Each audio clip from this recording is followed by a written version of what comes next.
एक बार की बात है, गौतम बुद्ध अपने भिक्षुओं को जिंदगी से जुड़ी अच्छी बुरी चीजों का ज्ञान दे रहे थे। सभी शिष्य उनकी बातों को बहुत ध्यान से सुन रहे थे। उन सभी में से एक शिष्य ऐसा था जिसे प्रश्न पूछने की बहुत आदत थी। वो उठकर गौतम बुद्ध के पास गया और उनसे बोला, आप हमें जिंदगी के बारे में जो कुछ सिखा रहे हैं उन सब का क्या फायदा, क्योंकि हमें में से बहुत से बच्चों को ये भी नहीं पता कि हमारे जीवन का मूल्य क्या है और ये जीवन हमारे लिए कितना कीमती है। पहले आप हमें ये बताइए कि इस जीवन का मूल्य क्या है।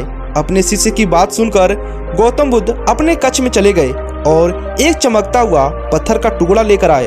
वो टुकड़ा उन्होंने अपने शिष्य को दिया और बोला, मैं तुम्हें इस जीवन के मूल्य को तब बताऊंगा जब तुम इस पत्थर का सही मूल्य पता कर लाओगे। साथ ही ये ध्यान रखना कि तुम्हें ये पत्थर का टुकड़ा किसी को बेचना नहीं है। गौतम बुद्ध की बात मानकर वो शिष्य बाजार की तरफ चला गया। बाजार में सबसे पहले उसकी नज़र एक फल बेचने वाले पर पड़ी और उसने वो पत्थर उस फल वाले को दिखाया और बोला, इस पत्थर के बदले आप मुझे कितना फल दे सकते हो। फल वाला बोला, ये पत्थर कुछ खास तो नहीं है, लेकिन फिर भी इसके बदले में मैं तुम्हें 10 केले दे सकूंगा। वो शिष्य उस पत्थर को लेकर आगे चला गया। फिर उसे एक सब्जी वाला मिला। शिष्य ने उस सब्जी वाले से उस पत्थर की कीमत पूछी।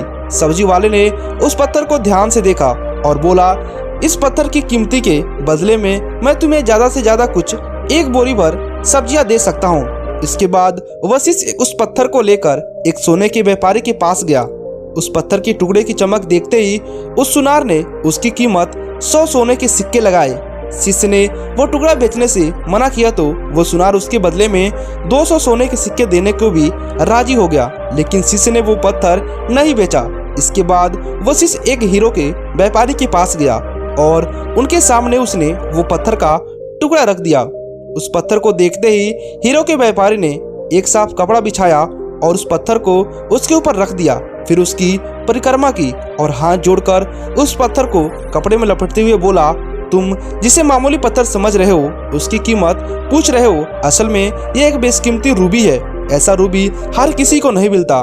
मैं अगर अपना सब कुछ बेच दूं तब भी इसकी कीमत को चुका नहीं सकता हूँ। उस व्यापारी की बातें सुनकर वसी से हैरान हो गया। वो दौड़ा दौड़ा सीधा बुद्ध के पास आया और उसने जो भी कुछ हुआ था बाजार में सब कुछ हूबहू बता दिया। उसकी अजरक भरी बातें सुनकर गौतम बुद्ध बोले, तुम्हारे सवाल का जवाब इस रूबी की कीमती में छिपा हुआ है। हमारा जीवन भी एक रूबी है। रूबी की तरह ये भी बेशकीमती है, लेकिन हम इस बात को हमेशा नज़रअंदाज करते हैं और अपने जीवन का मूल्य नहीं समझते। हम दूसरों को देखकर और उनके जैसा जीवन जीने की कोशिश करते हैं, अपने जीवन की कीमत को कम कर देते हैं। हम ये सोचते हैं कि हमारी ज़िंदगी की कीमती वही है जो दूसरे हमें बताते हैं, लेकिन ये बात हमेशा ध्यान रखना कि सामने वाला अपनी हैसियत, बुद्धि और अपनी समझ से आपका हिसाब लगाएगा। तुम बहुत ही बेशकीमती हो। इसलिए दोस्तों, अगर आप भी सोचते हैं कि आपका जीवन का कोई महत्व नहीं है, आपका जीवन में किसी का कोई लाभ नहीं मिलेगा, तो आप इस कहानी को पूरा तो सुन लिए।